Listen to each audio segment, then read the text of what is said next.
Le marché du crowdfunding a vécu en 2023 une année particulièrement difficile avec une baisse significative du montant global collecté. Et aujourd'hui, on va analyser un rapport qui est sorti récemment en se posant une double question. Est-ce que l'année 2023 marque le début du déclin du crowdfunding qui a vécu une forte croissance entre 2014 et 2022 ou est-ce plutôt une année intermédiaire de respiration ou de maturation de ce marché qui a beaucoup grossi ces dernières années avant de repartir de plus belle donc dans les années à venir. Et pour cela, on va se baser sur un rapport, ou plutôt 3 rapports, qui sont accessibles sur le site Financement Participatif France. Je te mettrai le lien en description. Et en fait, cette association a missionné le cabinet Mazars, qui est un cabinet d'audit, conseil et qui fait pas mal d'autres choses, pour rédiger un baromètre du crowdfunding. Et on se retrouve avec 3 rapports. Le premier, donc, sur le baromètre du crowdfunding global sur l'année 2023.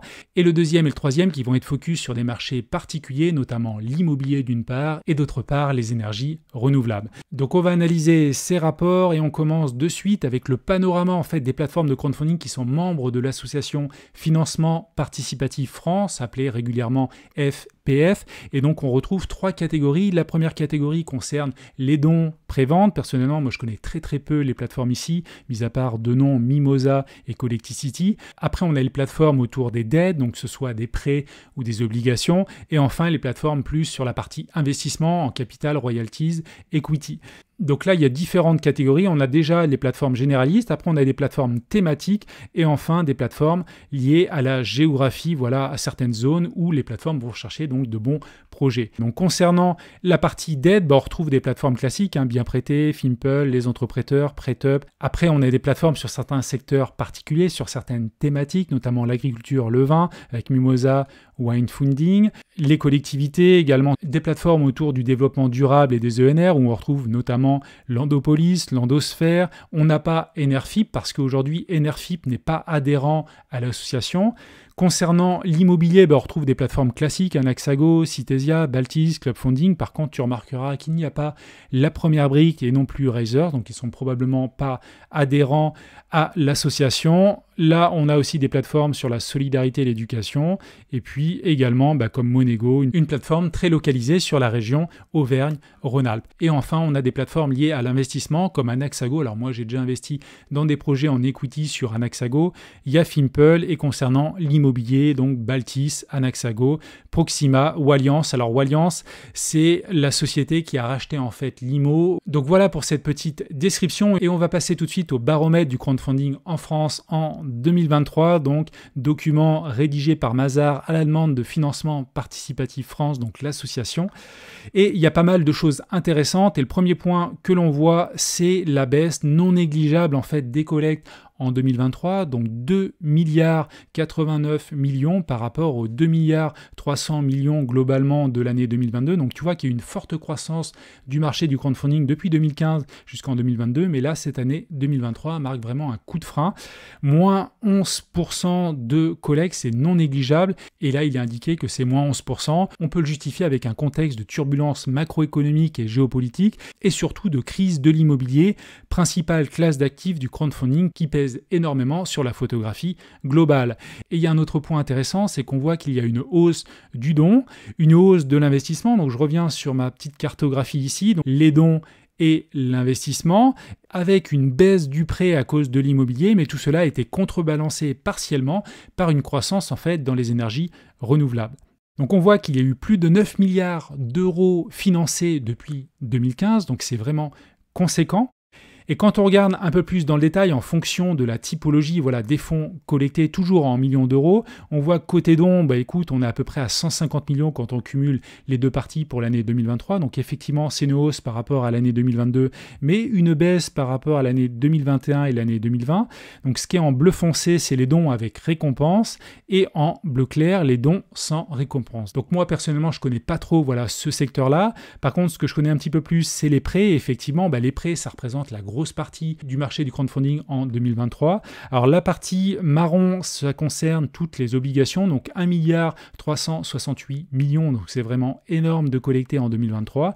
Et la partie donc vert qui est les prêts rémunérés pour 282 millions. Donc je pense que là, ça concerne tout ce qui est bien prêté, les prêts aux entreprises et pas mal d'autres choses. Donc là, ce que l'on voit, c'est qu'on a une baisse non négligeable par rapport à l'année 2022. L'année 2023 reste quand même supérieure à l'année 2021. Donc on a d'autres parties également, les mini-bons, donc ça représente vraiment une faible part des collectes. Alors a priori, ça va disparaître avec l'agrément PSFP, donc ça n'existera plus. Le PGE, je ne sais pas exactement à quoi ça correspond, et on a également du prêt non rémunéré, mais c'est clairement pas très significatif parce qu'on ne le voit pas sur ce schéma. Et la partie investissement qui, elle, est vraiment en forte croissance. La partie bleu foncé, c'est les investissements en capital, et la partie bleu clair, les investissements en royalties. Il n'y en a quasiment plus d'investissements royalties. C'est ce qu'avait notamment Brix pendant un moment. Je crois qu'ils ont arrêté. Alors, est-ce que l'agrément PSFP maintenant supprime ce type d'investissement? Je ne sais pas. Quoi qu'il en soit, sur la partie bleue, les investissements en capital, là, on a une vraie croissance régulière avec 265 millions collectés en 2023. Donc, on va continuer de regarder donc ce rapport.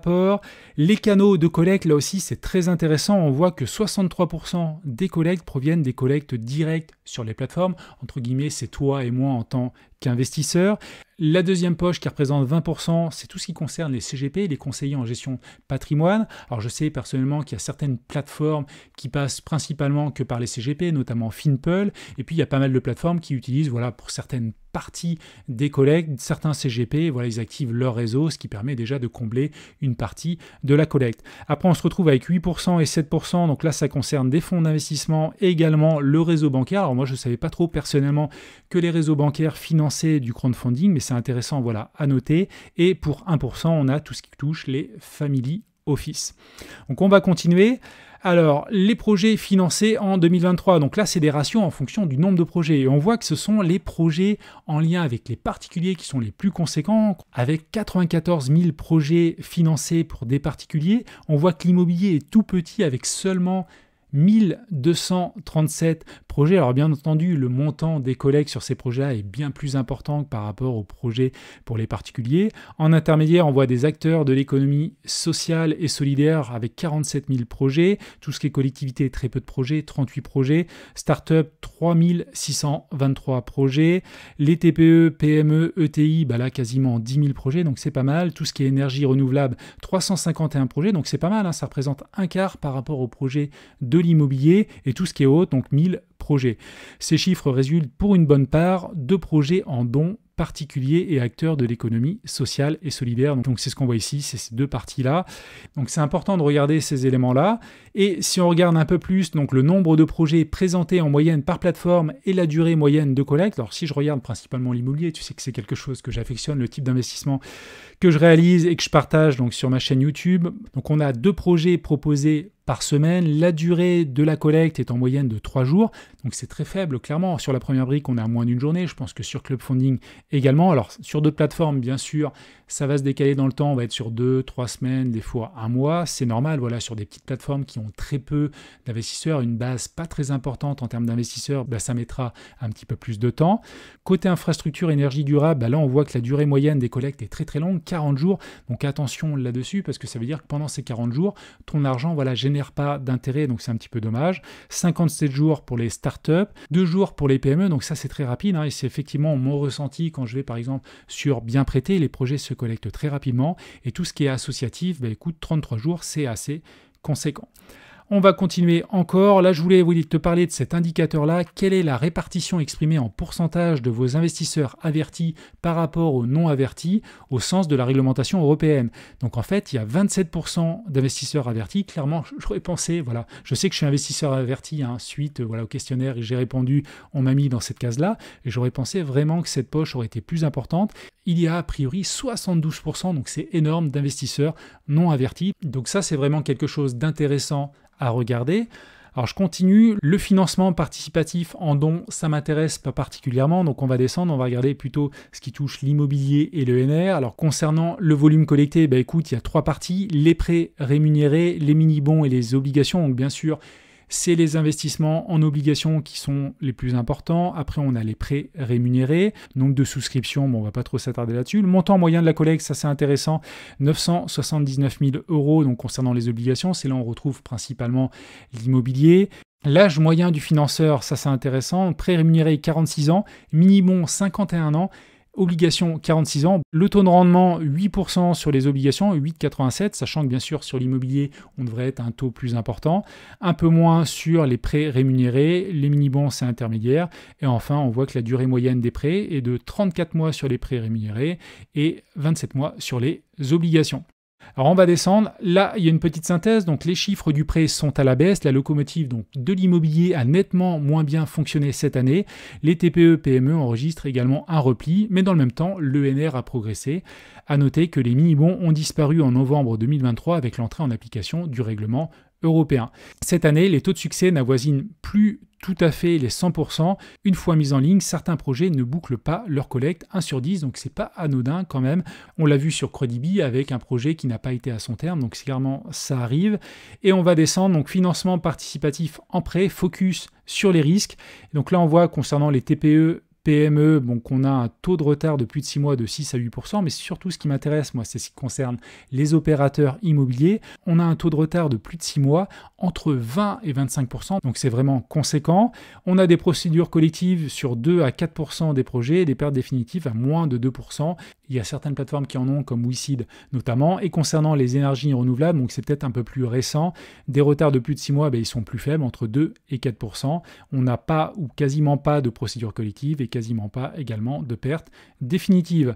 Donc on atteint désormais la tranche de 20 à 25% pour les retards de plus de 6 mois, une augmentation des procédures collectives entre 2 et 4%. Les retards ont également augmenté pour les TPE-PME. En revanche, le secteur ENR reste très résilient, avec très peu de retards et aucune procédure collective ou perte définitive. Donc ça c'est très intéressant et il est important d'avoir à l'esprit que la plupart des retards ont été négociés par les plateformes afin de rééchelonner la dette du porteur du projet et de lui permettre à terme de rembourser les investisseurs particuliers plutôt que de liquider la société. Par ailleurs, il est de plus en plus courant que les plateformes prennent des garanties auprès des porteurs de projets, hypothèque de premier rang, fiducie, sûreté. Donc l'hypothèque de premier rang et la fiducie, sûreté, c'est très bien. C'est une garantie sur le bien et ça te préserve quand même pas mal ton capital. Donc les grosses tendances pour 2024, donc déjà c'est la hausse des collectes sur l'ensemble des modèles transactionnels, donc dons, prêts, investissements. Le rebond progressif sur l'immobilier en 2024, moi j'y crois, je ne pense pas que ça va être le déclin du crowdfunding globalement et également du crowdfunding immobilier, ça va se reprendre sûrement en 2024 et surtout repartir en 2025. Et on a une première initiative autour de la tokenisation du crowdfunding et attention à noter que 52% des plateformes interrogées à l'occasion de ce baromètre pensent que la tokenisation constitue une piste d'avenir pour le crowdfunding. Donc c'est important de le noter. Tu as ici toutes les plateformes qui ont répondu donc au baromètre 2023 et on retrouve ici la première brique, Raisers, même s'ils ne sont pas membres de l'association, ils ont quand même répondu à toutes les questions posées.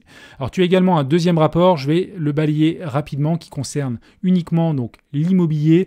Si le crowdfunding immobilier obligataire reste la locomotive du financement participatif en France, il enregistre en 2023 un net repli, moins 28%, et ne pèse plus que 55% de la collecte globale contre 68% l'an passé.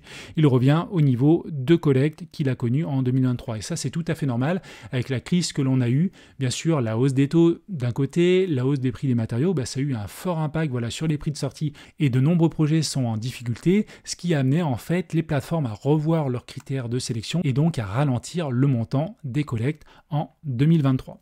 Le marché du crowdfunding immobilier reste très majoritairement orienté vers le résidentiel. Donc comme tu le vois, le résidentiel, c'est 77%. Après vient 7 et 8%, c'est les commerces et les bureaux. On a tout ce qui est aménagement, c'est 5%. Et puis après, l'hôtellerie, autres et logistique.